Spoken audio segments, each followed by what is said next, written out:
It is one of the few bright spots of economic development in Rhode Island these days, but even some of the companies here at the Quonset Business Park are questioning why millions of tax dollars were spent on a bridge linking one side of the park to the other. If you haven't been to Quonset recently, you're in for a big surprise. For starters, it's a lot easier to get to, thanks to a new roadway leading into both Quonset and Davisville. The park is now headquarters to big businesses like Ocean State Job Lot and smaller companies, some of which have a national or international clientele. We have a burgeoning business park here. We have 8,800 employees, more than 160 companies down here. Stephen King heads up the Quonset Development Corporation, which since 2005 has controlled and developed Quonset, with a staff of 43 and an annual budget of $8 million. We have 3,207 acres in total, and of that, there's about 1,400 or so that can be used for development. We've developed about 900 of it, so it leaves a balance of about 500 that's in play today. On the road to Davisville, where tens of thousands of new cars make their way in and out of Rhode Island every year, you'll also see a brand new $4 million bridge that has raised a few eyebrows.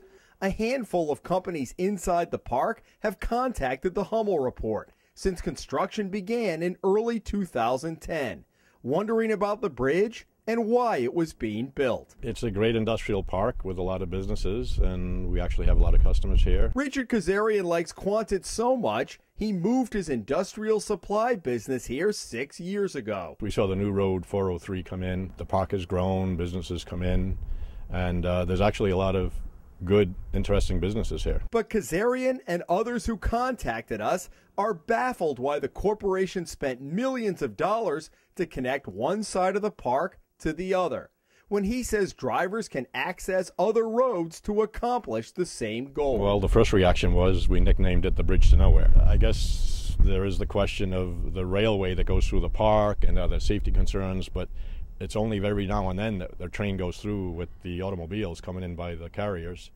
And so we don't really see a need for stimulus money to pay for a bridge that is very questionable in need. So we sat down with the park's managing director this week for some answers. He says 80% of the bridge was paid for with federal stimulus money. Quonset picked up the remaining 20%. Primarily out of bond money Rhode Island voters had passed back in 2004 for improvements to the park. Part of the issue with the bridge is, number one, safety. There's a lot of vehicle conflict with rail. There's an existing crossing that we're going to eliminate that has a double rail track, which is very difficult for people to navigate safely across. For many years, people have survived with going, if they wanted to get back, you just go up to Route 1, come around 403, and you're back. Right. But if you're further down in the park here, you have to exit the park out on Post Road, which is a busier section of town. And we don't want to be driving traffic out of the business park, out on the Post Road to come back down in the park. The overpass now is going to make it safe and efficient for both vehicle traffic and for rail traffic in and out of the park. The original plan called for a much bigger and more expensive bridge at about $10 million. But it was scaled back after discussions with people who live in nearby neighborhoods concerned about size and lighting. King said the revised project came in on time at just about 1.5 years and $250,000 under budget. The corporation received permission from the feds to use $106,000 of that money on landscaping around the project. Kazarian isn't convinced. We've been here 6 years and we haven't had to use it. If the railroad tracks that go through the center of the park are continually carrying railroad cars and we can't get across the tracks, then maybe we need the bridge, but right now we don't. King says the rail traffic has in fact more than doubled since 2007.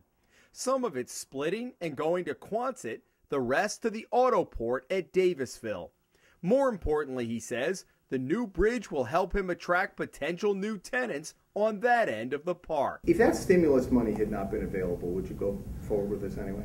We would have. We would have. So the stimulus money now has allowed us to obviously complete some additional projects that would have been on the fallen off of our list. So you would have taken $3.8 million of your own reserves. How would you have paid for that if that had been your money? We had money in the bond issue still, the $48 million bond issue. We're about wiping out those funds now. There's a big roof project that we're doing now, for example, we wouldn't have been able to do if we spent the money on the bridge. Some people have called it the bridge to nowhere. Yeah. You would call it what? I would call it the bridge that connects my park together, okay? And makes it safe for my tenants and residents to traverse back and forth. That's all I would call it. It's a very simple bridge. It's not a big elaborate, structure that goes to nowhere. It simply connects one district of the business park to the other. But it's $4 million. It is.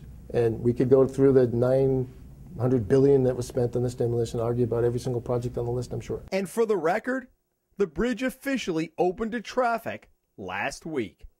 At Quonset, Jim Hummel for the Hummel Report.